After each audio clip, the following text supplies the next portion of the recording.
जय माता दी भक्तों, आप सभी भक्तों का हमारे चैनल में स्वागत है। भक्तों, आज आप सुनेंगे चैत्र माह में देवी भागवत पुराण की कथा अध्याय 14, जिसे आप अंत तक श्रवण करें और कमेंट में जय माता दी लिखकर हमारे चैनल को सब्सक्राइब जरूर कर लें। तो भक्तों, आइए आज हम सुनते हैं चैत्र माह में आगे की कथा। व्यास जी ने कहा, दुर्मुख की मृत्यु का समाचार सुनकर महिषासुर क्रोध से अंधा हो गया और दानवों से बार बार कहने लगा, हे, यह क्या है, यह क्या है। हाय, उस कोमल स्त्री ने युद्ध में दो वीर दुर्मुख और वाशकला को मार डाला। देखो, अब दैत्य भाग के अद्भुत कार्यों को देखो। पुण्य या अगुण कर्म ही मनुष्य को आश्रित बनाते हैं और शक्तिशाली समय तद अनुसार सुख या दुख हो देते हैं। दो शक्तिशाली राक्षस मारे गए, अब हम क्या करें। आप सब इस नाजुक मोड़ पर उचित निर्णय लें। व्यास ने कहा, जब शक्तिशाली महिष ने ऐसा कहा तो उसके सेनापति महान योद्धा चिच्छूर ने इस प्रकार कहा, हे राजा, आप इतनी चिंतित क्यों हैं कि इस एक कोमल स्त्री का वध करना चाहते हैं। मैं उसका वध करूंगा। ऐसा कहकर वह अपने रथ पर सवार होकर अपनी सेना के साथ युद्ध के लिए प्रस्थान कर गया। शक्तिशाली ताम्र उसके सेवक के रूप में उसके साथ गया। आकाश और सभी दिशाएं उनकी विशाल सेना के कोलाहल से भर गई। शुभ देवी भगवती ने उन्हें अपने सामने देखा और उन्होंने अपने शंख, धनुष की डोरी और विशाल घंटी से असाधारण रूप से अद्भुत ध्वनि उत्पन्न की। असुरों ने यह सुनकर कांपते हुए आपस में कहा, यह क्या है। उन्हें पीठ फेरते देख चिच्छुराज ने क्रोधित होकर उनसे कहा, हे दानव, अब तुम किस भय में डूब गए हो। मैं आज इस घमंडी स्त्री को युद्ध में बाणों से मार डालूंगा, इसलिए तुम भय त्याग कर युद्ध में दृढ़ रहो। ऐसा कहकर दानव सरदार चिच्छुरा अपने हाथों में धनुष और बाण लिए निडर होकर देवी के सामने आया और अपनी सेना के साथ क्रोधित होकर बोला, हे विशाल नेत्रों वाली, तुम दुर्बलों को डराने के लिए क्यों गरज रही हो। हे कोमल अंगों वाली, मैंने तुम्हारे सभी कर्म सुने हैं, पर मुझे तुमसे जरा भी भय नहीं है। हे सुंदर नेत्रों वाली, स्त्री की हत्या करना कलंक है, बल्कि पाप है। यह जानते हुए भी मेरा मन इस कार्य से बचना चाहता है। यदि मेरा उद्देश्य इसके बिना ही पूरा हो जाए तो मैं इसे करना नहीं चाहता। हे सुंदरी, स्त्रियां तिरछी निगाहों और प्रेम भरी इशारों से लड़ती हैं, परंतु मैंने तुम्हारे जैसी किसी स्त्री को शस्त्र लेकर युद्ध करते नहीं सुना। यहाँ तक कि कोमल, फूल, मालती आदि भी तुम्हारे जैसी सुंदर स्त्रियों के शरीर को पीड़ा पहुंचाते हैं, इसलिए तुम्हारे विरुद्ध फूलों से लड़ना भी उचित नहीं है। तो तीखे बाणों की तो बात ही क्या है। क्षत्रिय धर्म के अनुसार जीवन व्यतीत करने वालों पर धिक्कार है। हे, उस धर्म की कौन प्रशंसा कर सकता है जो हमारे इस प्रिय शरीर को तीखे बाणों से भेदने की अनुमति देता है। यह प्रिय शरीर मीठे भोजन से, तेल के लेप से और सुंदर फूलों की सुगंध से पोषित होता है, तो क्या किसी को शत्रु के बाणों से इसे नष्ट करना चाहिए।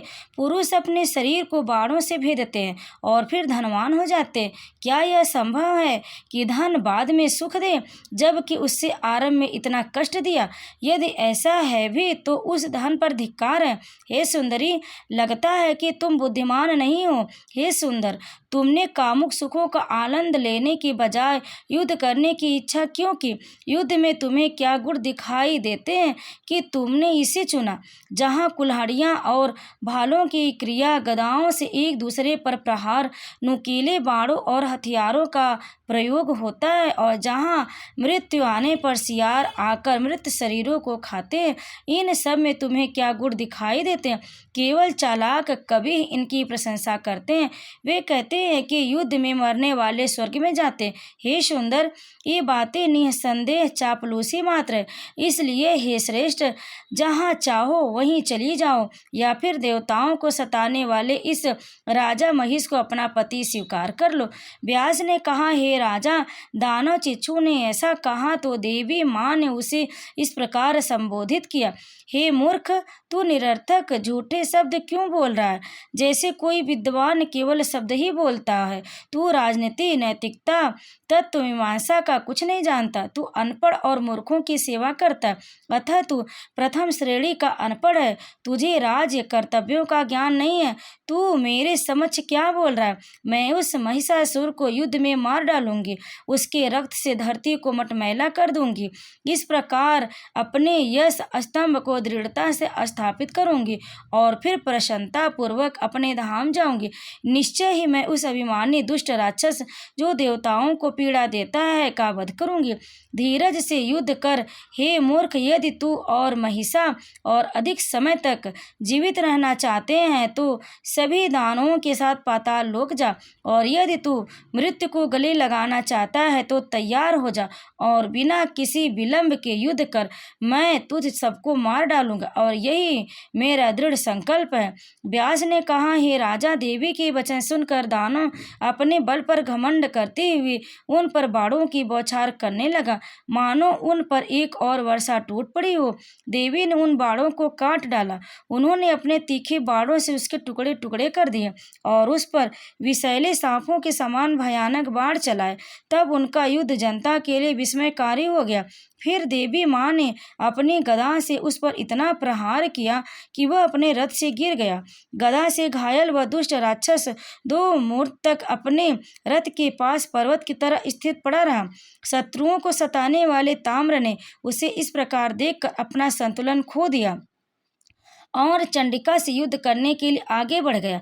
देवी ने उसे देखकर हंसते हुए कहा, हे दानव, आओ आओ, मैं तुम्हें तुरंत मृत्यु के घाट उतार दूंगी, वरना तुम्हारे आने का क्या लाभ? तुम इतने दुर्बल हो कि तुम्हें नश्वर कहा जा सकता है। वह मूर्ख महिष अब क्या कर सकता है? क्या वह अपने जीवन को बचाने का उपाय सोच रहा? तुम सब बहुत दुर्बल हो, तुम्हें मारने का कोई लाभ नहीं, मेरी सारी मेहनत व्यर्थ हो जाएगी। यदि उस दुष्ट महिष देवताओं के शत्रु का वध न किया जाए, इसलिए तुम अपने घर जाओ और अपने राजा महिष को यहाँ भेज दो। मैं यहाँ उसी रूप में विराजमान हूँ जिसमें वह दुष्ट मुझे देखना पसंद करता है। देवी चंडिका के वचन सुनकर ताम्र अत्यधिक क्रोधित हो गया और अपना धनुष कान तक उठाकर चंडिका देवी पर एक के बाद एक बाण बरसाने लगा। भगवती की आंखें भी क्रोध से लाल हो गई और उन्होंने भी अपना धनुष उठाकर राक्षस पर शीघ्रता से बाण बरसाना शुरू कर दिए ताकि देवताओं के शत्रु का शीघ्र ही नाश कर सके। इसी बीच चिच्छुर को होश आया और उसने तुरंत अपना धनुष उठाकर देवी के समक्ष आ गया। तब चिच्छुर और ताम्र दोनों वीर योद्धाओं ने देवी के साथ भयंकर युद्ध किया। तब महामाया अत्यंत क्रोधित हो गई और उन्होंने इतने निरंतर बाण बरसाए कि सभी दानवों के कवच भेद कर टुकड़े टुकड़े हो गए। इस प्रकार बाणों से छत बिछत असुर क्रोधित होकर देवी पर बाणों की बौछार करने लगे। तीखे बाणों से घायल और घावों से लथपथ दानव बसंत ऋतु में खिले लाल किंसुक फूलों के समान प्रतीत हो रहे थे। ताम्र और भगवती के बीच युद्ध इतना भयंकर हो गया कि सभी ऋषि मस्तिष्क देव आश्चर्यचकित रह गए। ताम्र ने अपने भयंकर लोहे के कठोर मुसला गदा से सिंह के सिर पर प्रहार किया और जोर से हंसते हुए चिल्लाया। उसे इस प्रकार चिल्लाते देख देवी क्रोधित हो गई और पलक झपकते ही अपनी तीक्ष्ण कुल्हाड़ियों से उसका सिर काट डाला। सिर अलग होने पर ताम्र यद्यपि सिर विहीन था, एक क्षण के लिए अपने मुसला के चारों ओर घूमा और फिर जमीन पर गिर पड़ा। शक्तिशाली चिच्छू ने ताम्रा को इस प्रकार गिरते हुए देखकर अपनी कुल्हाड़ी उठाई और चंडिका के पीछे दौड़ा। चिचिरा को हाथ में कुल्हाड़ी देख लिए भगवती ने उस पर तुरंत 5 बाण चलाए। एक बाण से उसकी कुल्हाड़ी कट गई, दूसरे से उसके हाथ कट गए और शेष बाणों से उसका सिर धड़ से अलग हो गया। इस प्रकार जब दोनों क्रूर योद्धा मारे गए तो उनके सैनिक तुरंत भाग गए। वे भय से चारों दिशाओं में भाग गए। देवता उनके पतन से अत्यंत प्रसन्न हुए और आकाश से पुष्पों की वर्षा करते हुए देवी की जय जयकार करने लगे। ऋषि, गंधर्व, बेताल, सिद्ध और चारण सभी अत्यंत प्रसन्न हुए और बार बार कहने लगे, हे देवी, विजय हो आपकी। महर्षि वेदव्यास द्वारा रचित 18,000 श्लोक महापुराण श्रीमद् देवी भागवत की 5वें स्कंद के 4वें अध्याय का यहाँ समापन होता है, जिसमें ताम्र और चिच्छुर के वध का वर्णन है। तो प्रेम से बोले माँ जगदम्बा की जय, माँ भगवती की जय, माँ शेरावाली की जय। इस अध्याय को अंत तक श्रवण करने के लिए आप सभी भक्तों का बहुत बहुत धन्यवाद।